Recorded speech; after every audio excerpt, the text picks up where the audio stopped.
guys, it's Kevin the Movie for Guys, and this is going to be another one of my Own It Never Falking Scene It reviews, and I know that I haven't done one of these reviews in a very long time. As you guys know, I was doing the Pirates reviews with 22 Tiger Dude, who the On Stranger Tides review is not up yet, but I figured it's not on my channel, so this isn't really going to affect me because I can just add it into the playlist later. Either way, guys, I really wanted to get back into these reviews because I promised you guys I would do it throughout the summer, and I haven't exactly done that. So I promise you throughout the month of July, I will try to watch as many as possible in August as well. August is going to be a little bit difficult because I actually do have a college class that might interfere with that, but I think I'll be okay. Either way, guys, we're going to get right into it, and I don't know if you guys remember, but the last actual movie I reviewed in, the Own It Never Falking Scene of Formula was, in fact, Captain Phillips, and the movie that was chosen, if you guys remember, was, in fact, Oblivion, the 2013 sci-fi film. This is a movie that I remember came out, and I was very interested in it. I didn't really know how it was really going to be. It looked really different. It looked like it was going to be this kind of futuristic type story. And I always like these sort of like post-apocalyptic worlds and things like that. I just find those very fascinating, and I really thought that this movie could capture it quite well. But I was also very young when I saw the trailer, and I wouldn't, not like young, but this was like the heyday of my YouTube. Like, I blind bought this movie just because I wasn't able to see it. This was before I pirated movies and things, because I'm gonna admit I do in fact go on sites like F Movies and things like that. I mean, many YouTubers do it, but I am a victim of that. I will fully admit that. But that's a completely different story. Oblivion in general is a movie that I definitely did not know how it was really going to turn out, and I have to say that, I thought it could go one of two ways. It would be really good or really boring, and luckily it's neither of those. It's not a great movie, but it's not a terrible movie either. But I'm going to be honest with you, I really didn't like this movie. I was not really a fan of Oblivion. I think it's just very generic, very forgettable, and it really is the first movie in this series that I really don't like, and something that I really could not see myself watching again. But let's get to the plot of Oblivion, because the plot of this movie I actually did find very interesting. We focus on this repairman named Jack Harper. He basically is on this desolate Earth, which is basically completely ruined. There was like a war and everything, and while humans did in fact win the war between us and aliens, the planet is basically destroyed, and basically, he is assigned this, 2-week mission that he thinks is gonna it'll take 2 weeks and that's it. But this girl then comes down, this stranger, who clearly seems to have some sort of memory of him, and we don't really know what that's all about, but that's really all I'm gonna say in terms of the plot, because I don't want to spoil anything else about this movie. But let's just get into this movie, starting off with the cast. And that is something that I will definitely credit the movie for. While many action films, have these big budgets and have as many cast members as possible, this movie only has 5 characters. And that was something I actually thought was very smart, the way the movie did that. But with that said, let's talk about Tom Cruise, who, I've said it before, is one of the few actors working today that is focused on quality over quantity.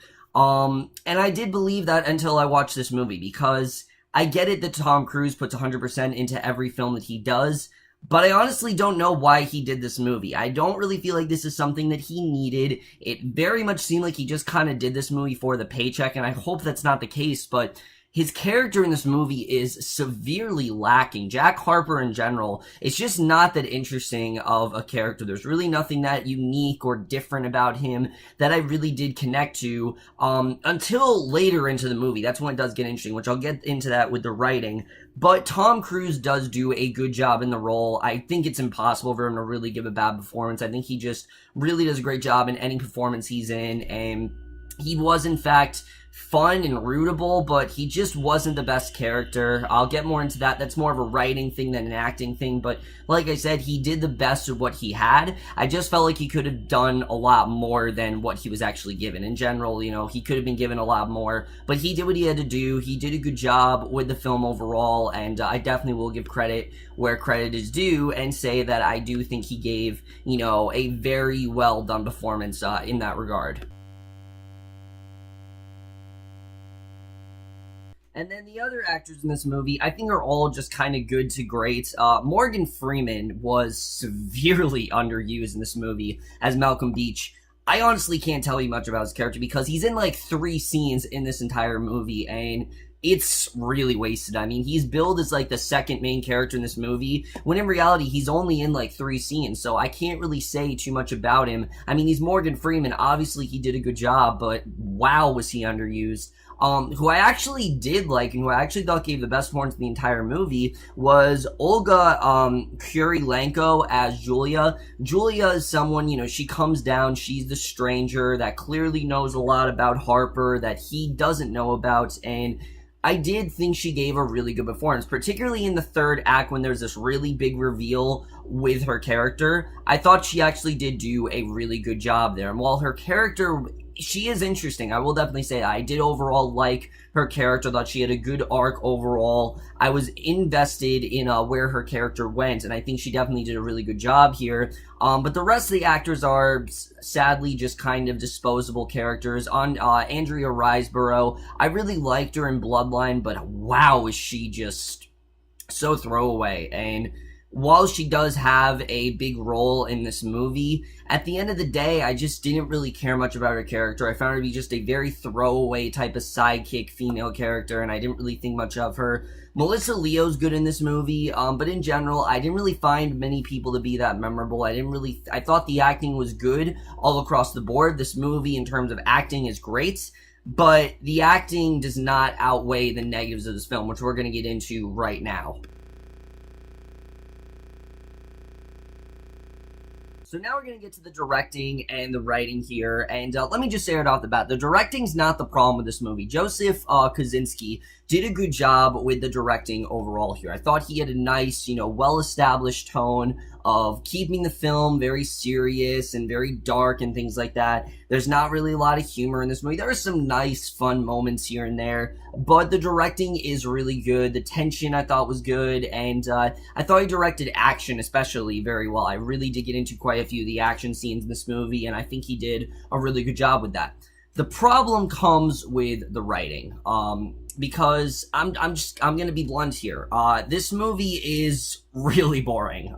Really, I could not find myself to get that into the screenplay. The story is not nearly as interesting as you think it's gonna be. And I just wasn't really into the story, I have to say. I don't really think they did that great of a job. I've seen this story done 1,000 times, and I've seen it done into much better effect than it is in this movie. And a lot of times, it just kind of seemed like they were copying off of other films. And I know that the writer said that this was an original screenplay that he came up with years ago, but to me, I just feel like I've seen this story done 1,000 times.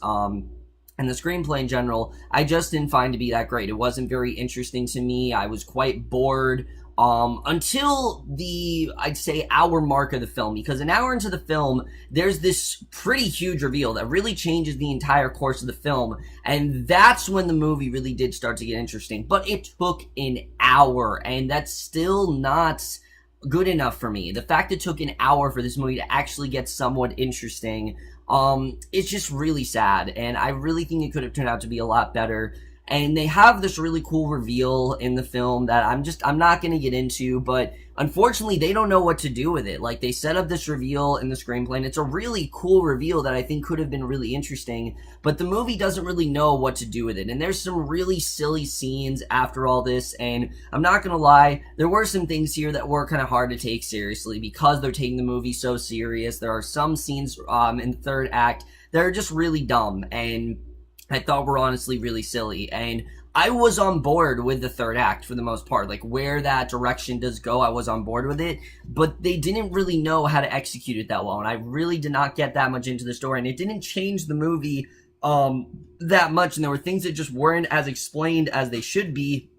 And I don't think the screenplay was that well executed, in my opinion. I think it could have been a lot better. And again, I really was not impressed when it came to the screenplay. Visually, however, this movie's a masterpiece. I mean, every shot just looks fantastic. And if you were to really think of what Earth would look like on this desolate, very basically vacant space that it is in this movie, this is exactly what Earth would look like. And I think the way that everything looks is fantastic, except for one exception: the cronies in this movie.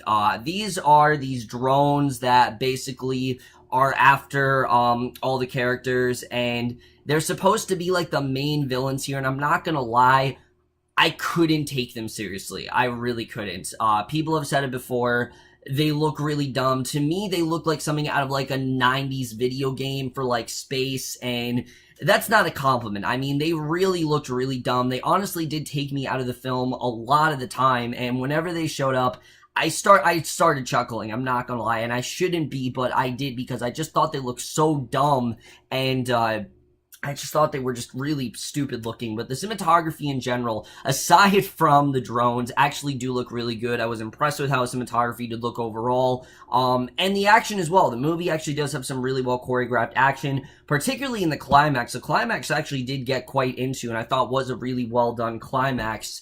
I definitely really did enjoy it, but again, the cinematography does not equal great movie. Neither does great score, because the score here is also great. I really did enjoy it. I think I would remember it more if it was in a better movie, but I overall, I mean, I will give credit where credit is due. M83, did an absolutely bang-up job on the score, and they definitely should be credited for that.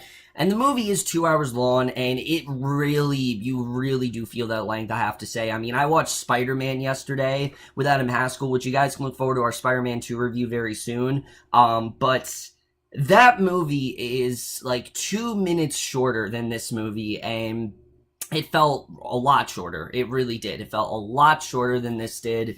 And this movie just felt incredibly long, and it just kept dragging on and on, especially in the first hour. And like I said, they set up this interesting reveal, but they just don't really know where to go with it, and that really did deter from my overall enjoyment of the film. So when it does come down to it, guys, Oblivion does have a lot going for it. It has some good actors, it has a good, cinematography and things like that, but it doesn't know what to do with them. It doesn't really bring anything new to the story. Most of this movie, like I said, they're just kind of copying off other films. I've seen this reveal done before to much better effect, and it really didn't do anything for me. I thought it really was, but it didn't, and in the end, guys, when it really does come down to it, I never really could see myself watching this movie again. It's just something that's very forgettable, and unfortunately, I am going to give Oblivion a 2 out of 5 or a C-. So overall, guys, from my review of Oblivion, let me know what you guys thought of this movie overall, left your thoughts in it, and now, guys, we're going to get into what the next movie I'm going to review is. Alright, guys, so once again, here are all the films that I'm going to be reviewing, and as usual, I'm going to click randomize. I mean, you guys know the drill at this point, but here we go. Let's click randomize. And it looks like the next film I'm going to be reviewing is The Good, the Bad, and the Ugly, which basically means that I'm going to do the Man with No Name trilogy, which I've definitely been looking forward to reviewing those films for a while now, so definitely look forward to the reviews of those very soon. And as I told you guys before, this is why I love this series. We go from a 2013 really mediocre space film to one of the greatest Western trilogies of all time that I am so happy to finally get into. I've actually seen The Good, the Bad, and the Ugly before, technically in my art of film class, but I really didn't appreciate it because of the screen it was on. I think if it was on like an actual TV screen, I'd appreciate it more. I really loved it. I think it was a great movie, but I don't think I appreciate it as much as I would if I did watch it alone. So definitely look forward to my review of A Fistful of Dollars coming very soon. But that's it for this video. Hope you guys enjoyed. Let me know what you guys thought of this movie overall. Left your thoughts in it. We'll see you guys in my next video, which I think will be for Sense8. I could be wrong about that, but I will see you guys for that. Okay, bye.